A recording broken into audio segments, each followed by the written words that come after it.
Mwezi Julai mwaka 2023, mpenzi mtazamaji, umetimia wakati wa Lookup Wikendi. Waambaje, ni matumaini yangu kuwa umeshinda vema na ubuheri wa afya. Karibu kwa taarifa zetu ambazo ni tendeti tumekuandalia kutoka kila pembe ya nchi, lakini kama kawaida yetu tupate vidokezo.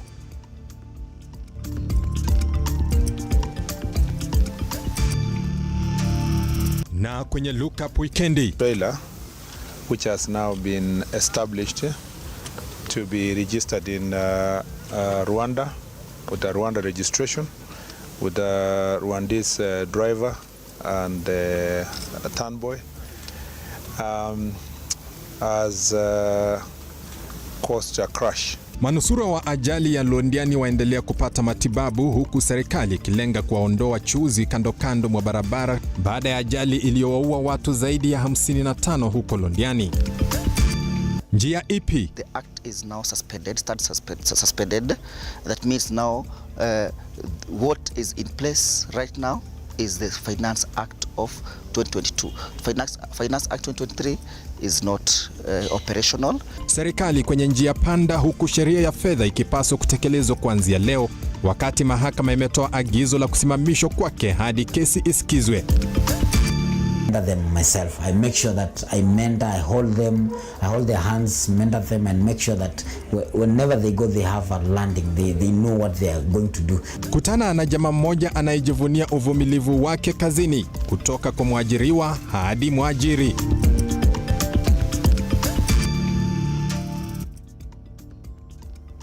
Karibu mtazamaji, kumbuka niko na mwenzangu Angel Lois ambaye amekalia meza ya ufasiri wa lugha. Mimi ni Henry Tende, na kumbuka habari hizi zinakujia moja kwa moja kwenye runinga yako ya Signet pamoja na kurasa zetu za kijamii. Kwenye ukurasa wa Facebook utatupata Lookuptv sawia na ukurasa wetu wa YouTube, na ukurasa wetu wa Twitter utatupata @Lookuptv.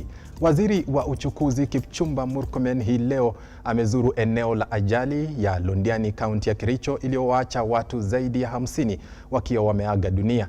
Ajali hiyo ilihusisha lori lilokuwa likitoka Nakuru kuelekea Kericho, ambalo lilikosa mwelekeo na kugonga magari kadhaa yakiwemo ya kibinafsi, matatu na pikipiki kabla ya kuanguka. Lori hilo pia liliwagonga wachuuzi waliokuwa wakiuza bidhaa zao kando ya barabara hiyo. Manusura wa ajali hiyo wamesafirishwa kwenye hospitali mbalimbali wakiendelea kupokea matibabu. Kufuatia ajali hiyo ya Londiani iliyowaacha watu zaidi ya 50 wakiwa maiti, waziri wa uchukuzi Kipchumba Murkomen amezuru eneo hilo ambapo amesikitishwa sana na ajali hiyo. Waziri Murkomen amesema kuwa wizara yake itafanya uchunguzi mkali ili kubainisha chanzo cha ajali hiyo na kuchukua hatua mwafaka, akitaja ajali hiyo kama janga kubwa kwa nchi ya Kenya. We are going to carry out thorough investigations. The team of the traffic police is here. Police related to matters crime and investigation are also here. We also have NTSA here.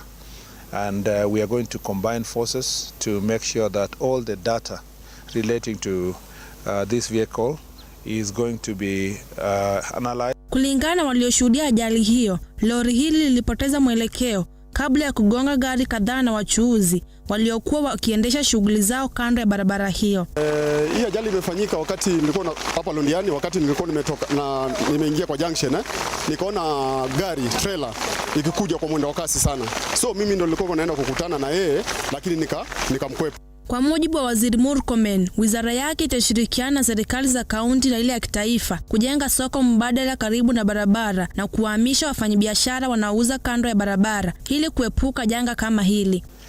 And we will have to sit down on a multi-agency approach to make sure that we get all the markets along our roads out of the immediate road reserve. And that can only be possible if we partner with the county governments and the national government to provide markets immediately or not very far from the road, so that people who are selling their produce to travelers can get the opportunity. We are ready.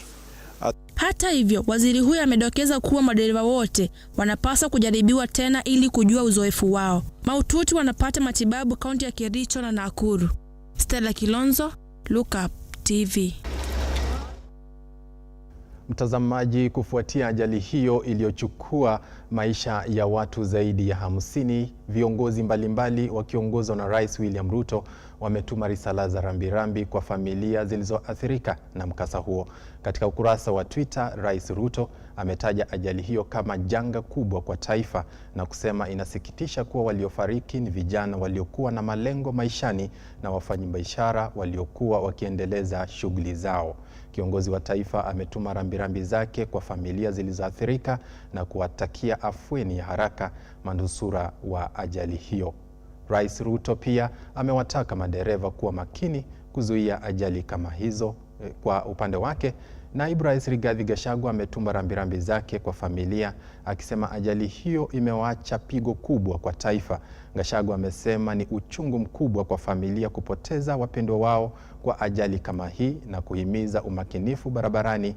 Waziri wa usalama naye Kithure Kindiki naye amesema ni wingu la jeusi la simanzi ambalo limekamilisha mwezi huu na kutuma risala za rambirambi kwa ndugu, jamaa na marafiki waliopoteza wapendwa wao. Kindiki amewatakia manusura afueni ya haraka, akitoa wito kwa watumizi wa barabara kuzingatia sheria.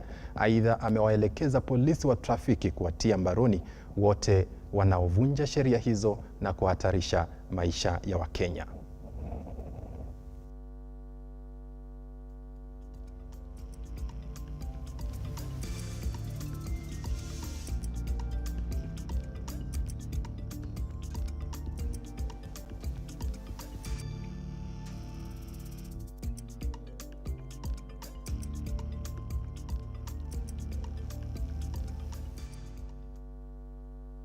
Tukiachana na hayo, mpenzi mtazamaji, wacha tugeukie masuala ya mishahara, ambapo walimu, polisi na watumishi wengine wa umma watalazimika kungoja zaidi kabla ya nyongeza ya mishahara kati ya 7% hadi 10%, huku tume ya marupurupu ya mishahara Src ikibaini kuwa ingali kwenye mjadala wa nyongeza ya mishahara.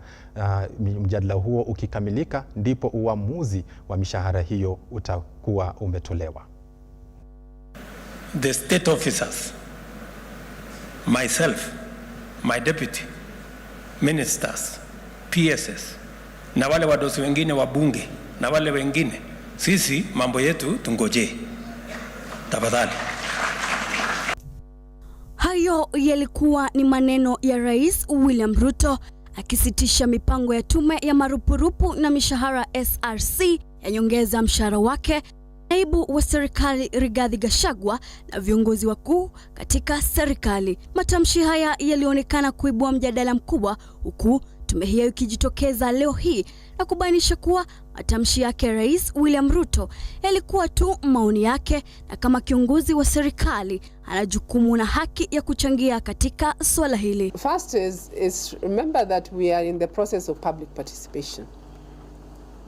The president has a role as well in terms of giving the commission his views, his feedback.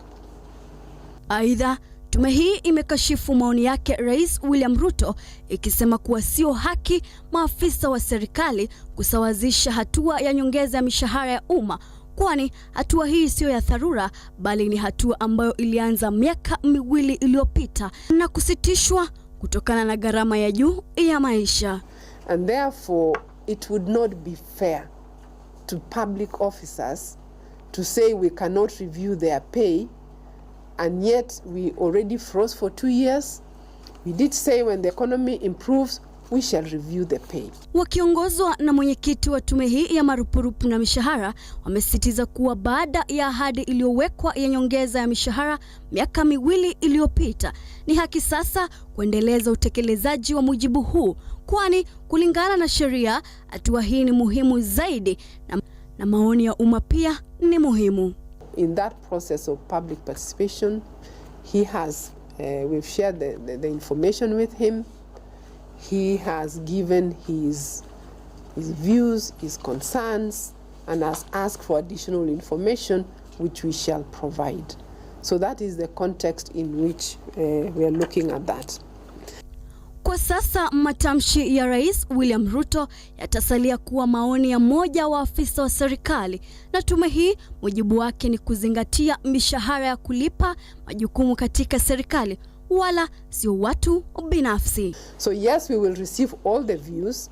We will consider them in the context of the 5 principles of pay determination, and based on that we then take a final decision on where the pay will be. Swali lililosalia na ambalo linaonekana kupata jawabu kwa sasa ni je, afisa wa serikali anapokataa nyongeza mshahara hata baada ya kupitishwa kisheria, tume hii itachukua hatua gani baadaye? So can an individual say I don't want to take a pay? Now remember, we must also separate a role and a specific state officer. So we set pay for a job. We don't set pay for an individual. But an individual may say, yes, this is the pay you have set for this job, but I don't want to take that pay. That is fine. But that does not change the pay for the role. Because remember, we are talking about roles, not individuals. Weri Mukimani, Lookuptv. Rais William Ruto leo amehudhuria sherehe ya kuadhimisha siku ya ushirika ambayo imefanyika katika ukumbi wa KICC jijini Nairobi. Rais ameelezea kuwa serikali iko na mpango maalum wa kusaidia mashirika ili kufikia malengo yake. Mpango huu ukikuwa ni mpango ambao utasaidia kuleta Wakenya wanaofanya kazi pamoja ili waweze kusaidia sekta ya uchumi. Katika nafasi ya kwanza kwa haraka. Akizungumzia katika ukumbi wa KICC, Rais William Ruto amesema kuwa serikali itasaidia vyama vya ushirika kwa kuanzisha vituo ambavyo vitajumuisha wakulima na kuongeza masoko ya mazao katika kila kaunti ili kuboresha kilimo. Tungependa ile soko tunajenga katika kila constituency ama sub county. Tunataka hiyo soko iwe mahali ambayo nyinyi kama watu mnayoendesha cooperative, those markets in every sub-county and the county aggregation and industrial park in every county should be managed by cooperatives. Nyinyi ndio mtazisimamia, kwa sababu ile biashara inaendelea pale, kama ni ya avocado, kama ni ya chai, kama ni ya kahawa, kama ni ya mchele. Hiyo biashara yote ambayo inaendelea pale ya mazao yenu, nyinyi ndio mtakuwa mstari ya mbele.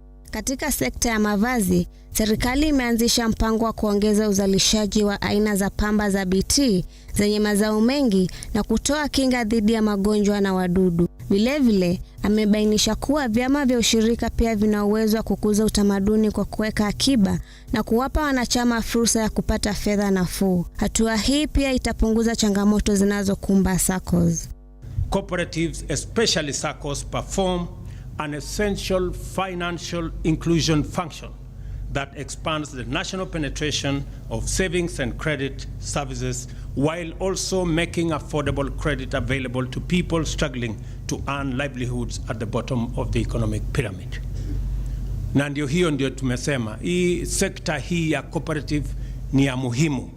Hata hivyo, Rais ameongeza kuwa serikali imeondoa ushuru kwa chakula cha mifugo ili waweze kupunguza bei ya dawa za mifugo.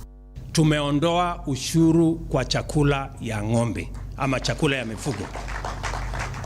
Na tumesema vile mambo ya vaccines ambayo tunatumia kwa mifugo yetu, tumeweka ama tumeondoa ama tumeweka incentive ya wale ambao wanataka kutengeneza vaccines ambazo tutatumia, madawa ambayo tutatumia kwa mifugo yetu. Pia tumeondoa ushuru katika hii budget, ndio bei ya madawa ya mifugo yetu ikuje chini, na vile tuhakikisha kwamba gharama ya chakula ambayo inachangia sehemu kubwa ya matatizo yetu katika sekta ya kuzalisha mifugo yetu. Lydia Mweri, Lookuptv.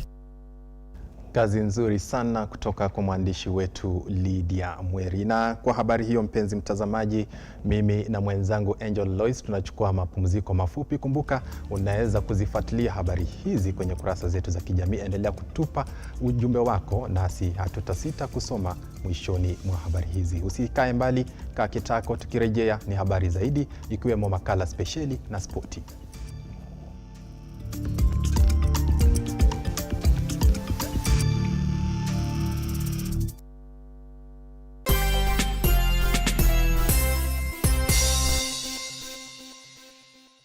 The future is hands-on, and Sensei College is at the front line of technical institutes in Kenya, offering practical and skill-based courses accredited by all concerned bodies, TVETA, NTSA and NITA. Sensei College offers driving and plant operator, cosmetology, fashion and design, mechanics, hydroponics and irrigation, installation, building construction, hospitality, photography and video production, electrical and electronics repairs, and ICT courses. Get free plant operator training when you enroll for plant mechanics, free driving when you enroll for motor vehicle mechanics, and free riding when you enroll for motorcycle mechanics. The requirement is an ID only, with intakes every first week of the month. We have 2 campuses in Nakuru and Nairobi. We provide meals and accommodation. Sensei College. My skills, my future.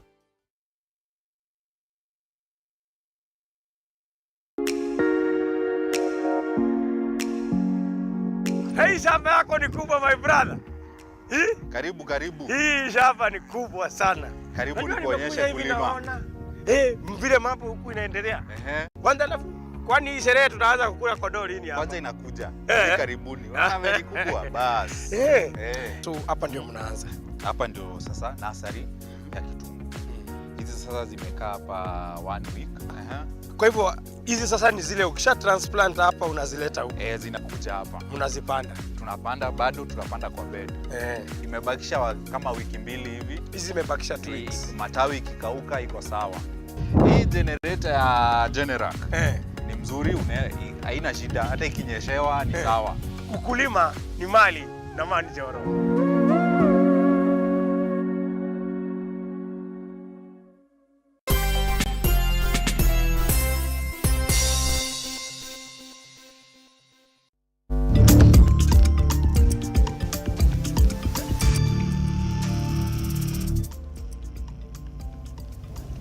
Mtu mmoja anayeshukiwa kuwa mlanguzi wa dawa za kulevya alifariki baada ya kujirusha kutoka ghorofa ya 8 katika hoteli ya Sakina Eastleigh. Wafanyabiashara walioshuhudia mwili wake ukitolewa eneo la tukio walisema walisikia watu wakisema alikuwa na dawa za kulevya, jambo ambalo polisi walikuwa wakimfuata, na walipomwambia afungue mlango akaamua kujitoa uhai.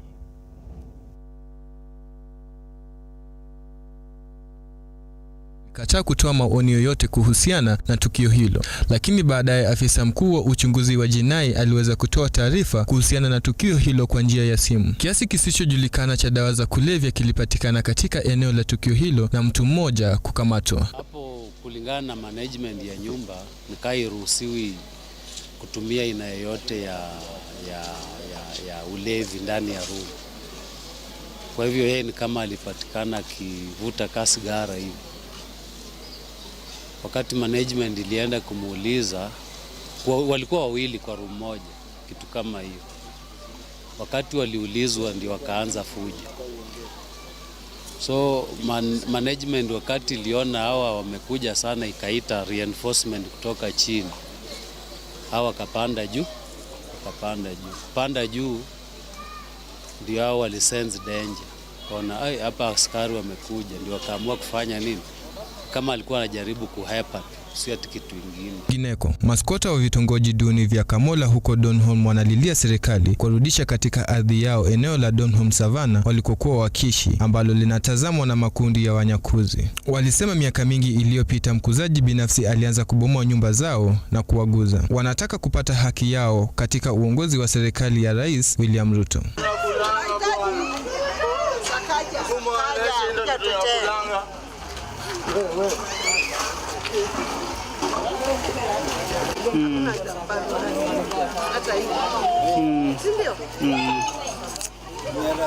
Huku haya yakiendelea, serikali ya kaunti ya Nakuru imeonya watu ambao wanajihusisha na unyakuzi wa ardhi ya umma kwa kundi la wafanyabiashara wanaofanya kazi na baadhi ya maafisa wa idara ya ardhi katika kaunti hiyo. Kaunti hiyo iliapa kutambua na kunyakua sehemu za ardhi zilizoathirika, ilibainisha miji mikubwa kuwa ndio iliyoathiriwa zaidi na biashara hiyo haramu. Hatimaye kampuni ya Kenya Power imepata hasara ya milioni 59 katika kaunti ya Nakuru ndani ya miezi 11 baada ya wahalifu kuharibu transformer 59 na laini za usambazaji umeme. Afisa mkuu wa usalama wa Kenya Power Bwana Zakari Ombati amesema hali hiyo pia imetatiza juhudi za kugeuza Kenya kuwa uchumi wa saa 24. Hata hivyo, alipongeza polisi kwa kuongeza kukamatwa kwa washukiwa wa uharibifu na mahakama kutoa hukumu za kuzuia wahalifu waliopatikana na hatia. Kenya Railways na tukaita all other affected parties kwa hii mambo ya scrap metal. Na kwa kweli members wetu wamekuwa enlightened, wameongeleshwa kwa njia kubwa sana. Na nafurahia sana kwa sababu hata Kenya Power na our Railways waituletea hata zile samples of the most vulnerable materials in their sector. So nashukuru sana serikali, maana wakati sisi tuliwafanyia mwaliko wamekuja even beyond how we expected. Achima Tumona, Lookuptv. Tugeukia sasa makala yetu spesheli ambapo John Mwangi ni mmoja wa wafanyabiashara ambao ukakamavu wao, ubunifu na bidii vimewaletea sana ufanisi mkubwa maishani. Mwangi ni mkurugenzi wa taasisi ya mafunzo ya ulimbwende almaarufu Mwangi's Institute of Cosmetology iliyoko mjini Eldoret. Safari ya kufikia hatua ya kumiliki taasisi haijakuwa rahisi kwake. Hii leo katika makala spesheli ya Kilimali, Mwangi anatufungulia zaidi jinsi alivyoanza biashara hii kwa shilingi 70 pekee hadi ikakua na kutimia kuwa shule inayotia fora sana maishani na katika sekta ya ulimbwende. Ni sauti ya mashine ya kushona nguo inayokukaribisha katika taasisi ya Mwangi's Institute of Cosmetology, taasisi ambayo imejizolea umaarufu mjini Eldoret na viunga vyake kwa kuwa nguli katika masomo ya ulimbwende. Unachokiona sasa ni ndoto aliyoota John Mwangi yapata miaka kadhaa iliyopita. Ndoto iliyoanza na shilingi 70, Mwangi akijitosa kwa fani ambayo ilikuwa geni kwake, akipambana wakati huo na umaskini wa hali ya juu. Nafanya biashara ya ulimbwende ama beauty. Biashara yangu hii nimeanzia mbali sana kwa nilianza nikiwa kwa street. Miaka takriban 15 imeisha sasa. Na I've been doing it as a hobby. Personally, I started it as a hobby, and today I take it as a business and an income generating business. Nilianza hii biashara yangu nikiwa na shilingi 70 peke yake, na when I started with 70 shillings niliweza tu kwa polish tattoo ilikuwa inaitwa Alka, ilikuwa inauzwa 20 shillings each. So that is why I started my business. Na nikaanza kutembea from stage to stage ya magari, nikiambia watu nawapaka kwa pale stage ya magari, and luckily watu walianza ku accept, although ilikuwa na a lot of resistance at the beginning. Mwangi akijipata katika sekta iliyotawaliwa na wanawake, japo moyo na ari alikuwa navyo, alipitia changamoto si haba. In African culture it was very hard for women to accept men to do their legs na kutengeneza makucha, mikono, and also even the society itself, men they were thinking maybe I'm not okay, but to me I was looking at it on a different angle, and luckily the society has embraced it pole pole to where I am today. Nilinunua paper bag, kulikuwa na paper bag ilikuwa inauzwa Juala, ilikuwa inauzwa, it used to be so, ilikuwa inauzwa 10 shillings, I think 5 shillings, ilikuwa green. That's why I used to weka vitu zangu na naweka kwa mfuko, because nilikuwa nimesumbuana na kanjo sana. So what I did, nikanunua zile vitu zangu nikiweka na naweka kwa mfuko na hawk from place to place, naingia kwa mabaa, naingia kwa salon, naenda kwa manyumba za watu na naomba watu biashara, and they give me pole pole ni acceptance tu. Mimi nikipata kitu kidogo naongeza stock, nikipata kidogo naongeza, until when I was able to buy a small briefcase where I used to go around with it. Juhudi hizo zilitambuliwa na muhisani mmoja aliyempa chumba cha kuendeleza biashara yake, ukawa mwanzo wa historia katika ulimwengu wa ulimbwende. Wakati mmoja nikaona wateja wamekuwa wengi, wananipigia, nikaweza kuokoa simu, ninapigiwa simu from one place to another. To date now nikapata nafasi, mtu akaniona akaona hii kijana is very good at what he's doing, I can give him space so that he can be paying part of the rent, and that's what I did. Nikaanza kulipa rent kidogo. When I was given a space, nilikuwa natosha to one client na mimi, so we were only me and a client, and pole pole nikakaa pale kidogo nikijijenga mpaka nikaweza kuwa na my own space pole pole mpaka sasa mahali niko hivi leo. Alipojitosa kimasomaso kwenye biashara hii ndipo unyanyapaa ulizidi, John Mwangi akikumbana na wale waliomkejeli na kumuona asiye na maadili. I remember wakati nilikuwa nikifanya hii kazi nilikuwa ngumu sana. It was when around the CBD nikifanya biashara, watu wanakuja, men wanakuja around me, unasikia kiongea na lugha ya kinyumbani, wanaanza kusema, wanaulizana mtu wako sawa kweli, is he normal, what is he doing, na inakuwa na little rapture. Unaanza kuona kama watu wanaanza kukua, kuna hiyo resistance, unashindwa what is this man doing to our women. It's like anafanya kazi ambayo si sawa, is he normal. That is when I was feeling like I can give up, but when I look back at where bali nimetoka, unaona hapana, I have to forge on. I don't need to listen to people, but I want to forge on. Na kusema kweli Mungu aliweza kunisaidia, na I am where I am today because of resilience, patience na perseverance. Unyanyapa huo ukitoka hata kwa ndugu za karibu, asijue pa kukimbilia. Nilito mkutano nyumbani na hata wazazi wakaanza kuniuliza, sasa Mwangi, hii ni biashara gani unafanya, ni nini tunasikia unafanya town, because walikuwa wanapata news, wanaambiwa akitoka hapa mjini, mtu akitoka mjini anasema mwana kijana yenu anafanya biashara anapaka wa mama. So wazazi kule nyumbani walikuwa wanaona kijana yetu it's becoming which kind of a job is this, lakini eventually I had to prove to them, na luckily they also supported me, wakanielewa, na they saw there is something coming out of this, let's support him. They really supported me at first, and even today they still support me to where I am. Vijana ambao tulikuwa tunasoma na wao, vijana umri wangu, at first they felt like maybe, by then I was a failure, because they wanted to be a doctor, but singeweza kuwa daktari because I don't have school fees. I wanted to be, I also had dreams of becoming a bigger person, maybe becoming a pilot, a doctor, but now to them they furthered their education, but mimi nikaonekana this guy is dropping out of school, ana kitu, then. So I had very few friends after high school, friends wakakuwa wachache, but I really understand them to date. Mpaka leo mimi understand, because most of them are still my friends. I understand them because unaona they did not know what was in me, and what God had put in me, ilikuwa inanifanya nijaribu kujisukuma. Personally, I come from a very humble background, na even education ilikuwa a very big challenge to us. Sisi tulisoma na shida mingi sana kabla mtu aweze kupata pesa ya kwenda primary school. Hata kumaliza primary school yenyewe ilikuwa a big problem. Kwenda high school pia, kumaliza the high school itself became a big problem, especially to me, and I was even not able to complete my form 4. I went up to form 3, nikasema sasa enough is enough because of school fees. I came back later after started the business myself and paid the school fees for myself. Nilikuwa naenda nafanya gumbaru, naenda kidogo narudi hivyo until I did my form 4, but it was a big problem back at home. Unalala njaa, kuna school fees, kuna uniform. You're from a family of 6, your parents are trying, but hakuna pesa, hakuna. We were struggling. Now that struggle made me struggle in life, because I felt like I don't want to fail, because I've seen my parents go try, but it is hard.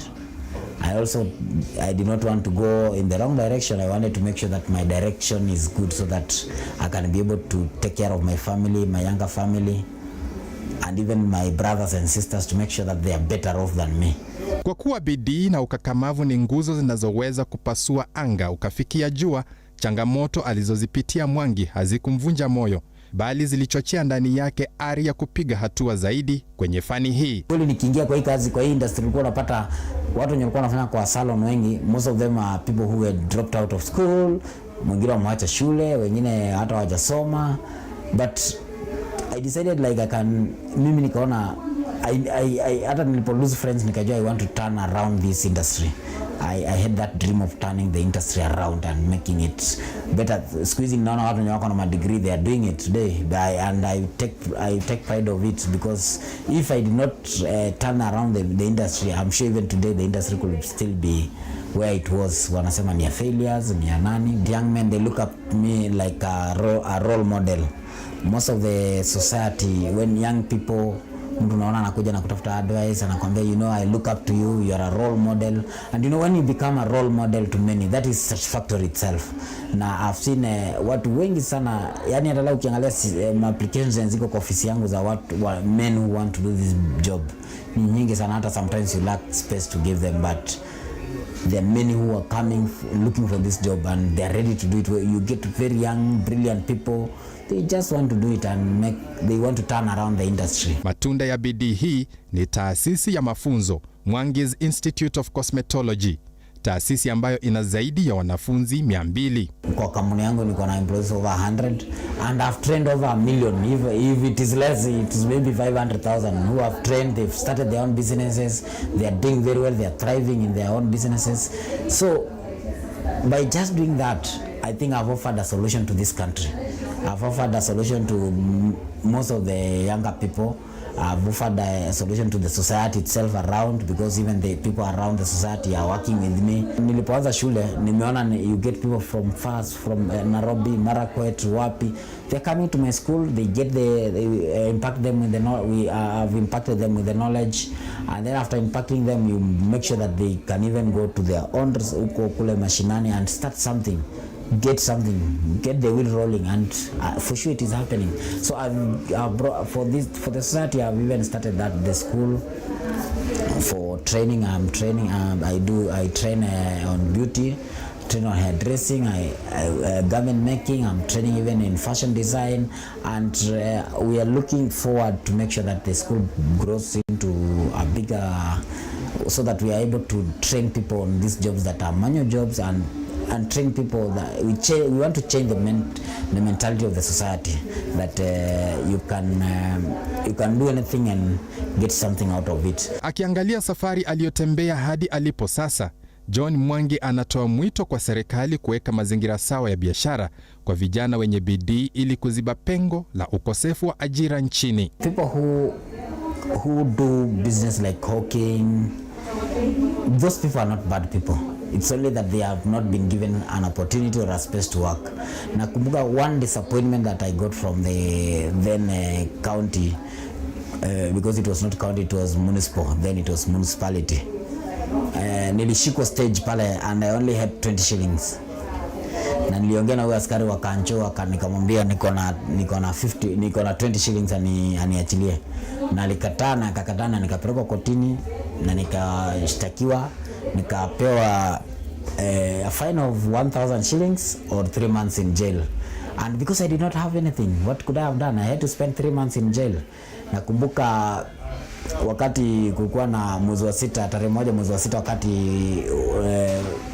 Rais marehemu Kibaki alipardon watu, I was among the few people who had spent there for almost 1.5 months and I was pardoned. So but to date I really don't understand why I was kept inside. Nilikuwa sijakosea mtu. Nobody can even explain to these people. Sometimes you get many jailers zimejaza huko watu wenye, most of them who are very innocent because of hawking, just mere hawking, just doing something that is you are trying to get something out of it. Instead of you becoming a thief, you are trying to make money out of working hard and becoming creative. Kwa John Mwangi, hii si kazi tu, bali ni mwito wa kubadili maisha kupitia mafunzo ya hali ya juu, mafunzo ambayo vijana wengi Eldoret wamependezwa nayo. One of the things that napenda ni kwamba when they come from the college, I mentor them myself. I make sure that I hold their hands, mentor them, and make sure that whenever they go, they have a landing. They know what they are going to do. I don't just give them the education. I give them the education and mentorship. One of the things that makes me happy really, it is when I see my customer smile.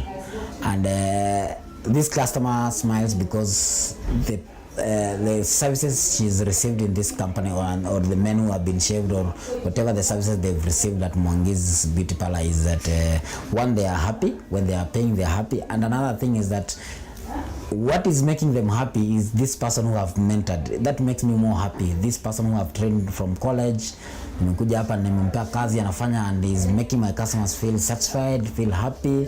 That is my happiness. Basically, it's not even what I get out of it. Ama kweli akili ni mali. Kwake Mwangi, kukatika kwa masomo akiwa shule ya upili kwa kukosa karo hakukukatiza malengo yake maishani. Wakati wote penye nia na ari pana njia. Henry Tende, Lookuptv.